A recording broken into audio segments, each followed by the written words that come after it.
Hello guys, welcome back to our the new video. तो कैसी है मेरी यूट्यूब फैमिली। हमारा न्यू मेंबर ज्वाइंट हो चुका है आज और मैं यूनिफॉर्म में उस स्कूल के। गाइस ये देखो हमारी चरखड़ी पूरी खाली हो चुकी है। अब आपको हम अगला वीडियो बनाएंगे काइट लेने का दुकान से। वहाँ पे पतंगे उड़ाएगा अभी। और ये देखो गाइस, वहाँ बहुत उड़ रही है आगे।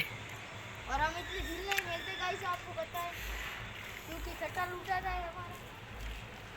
गाइस आप सबको अगले वीडियो में कैसे उड़ गई है हमारी पतंग। ये देखो आपको दिख रही होगी हमारी पतंग दिख रहेगी और चरखी अभी दिखाएंगे आप आपको पूरी खत्म करते हुए।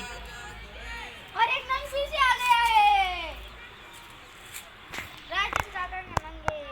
ए चलो पेच कर दो, पेच पे पतंग पर फोकस कर लो। ए पतंग पर फोकसिंग कटी। चलो राजन काका का नंगा गया है, पतंग काटी जाएगी। चलो गाइस हमने लपड़ा दी, नहीं लपड़ाई यही तो बात है पूरो सो खत्म।